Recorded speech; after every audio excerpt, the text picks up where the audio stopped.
He made kings. Literally. He put two different men on the English throne.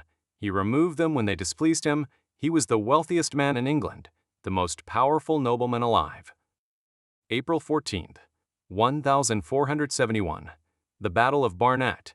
Richard Neville, the Kingmaker, is fleeing. The battle is turned against him. He needs to reach his horse. His horse is tied in the woods nearby. He is running in full plate armor. Have you ever tried to run in full plate armor? He didn't make it to the woods. Richard Neville, 16th Earl of Warwick. Born 1428 into England's most powerful noble family. He didn't just inherit wealth and power. He amplified it to something unprecedented. At his peak, Neville's income exceeded that of the king. He maintained personal armies.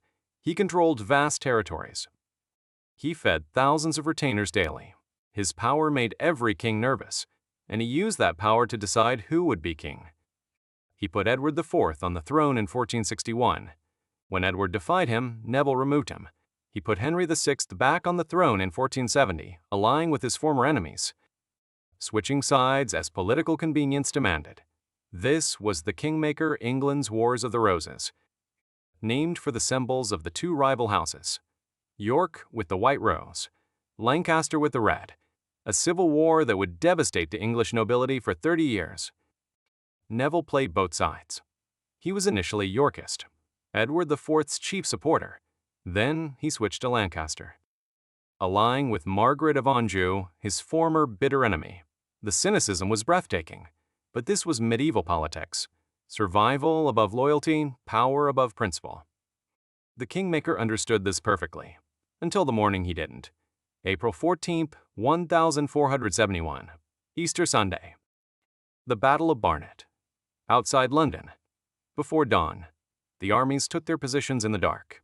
Neville commanded the Lancastrian forces. Edward IV led York. Two men who had once been the most powerful alliance in England, now enemies. And then the fog came, not a lig. Morning mist. A heavy, blinding, absolute fog. Visibility dropped to almost nothing. Soldiers could barely see the men next to them. In that fog, catastrophic confusion took hold. Lancastrian troops attacked their own allies by mistake, thinking they were enemy forces. It collapsed the left flank, and then the whole line. The battle was lost. Neville had to leave the field. Quickly, he had a horse waiting, in the woods nearby. If he could reach it, he could escape, regroup, fight another day. The Kingmaker had survived setbacks before. There was one problem. Richard Neville, 16th Earl of Warwick, was wearing the finest, most expensive plate armor that English money could buy. Custom fitted, elaborately decorated, probably weighing close to 100 pounds.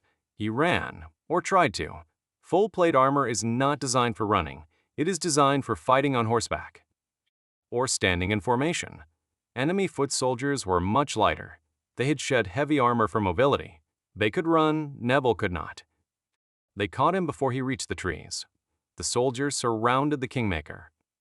He could not outrun them. He could not fight them all. He was exhausted from the battle. The soldiers forced open his visor, the one vulnerable point, the face behind the steel, and drove a dagger through his throat. Richard Neville, the man who had made and unmade kings, died on his knees in the mud, at Barnet, killed by common foot soldiers, because he couldn't run fast enough. Edward IV, the King Neville had made, then fought, had him identified, had the body displayed publicly in London, so everyone could see, so no rumors of survival could spread. The Kingmaker was dead. Richard Neville. He decided who wore the crown of England. He was richer than the king, more powerful than any single nobleman before him.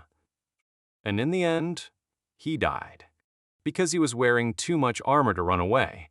The trap wasn't the dagger. The trap was the armor. The symbol of his power became his prison. The man who thought he was above kings died unable to outrun a foot soldier. Subscribe, because power always has a weakness.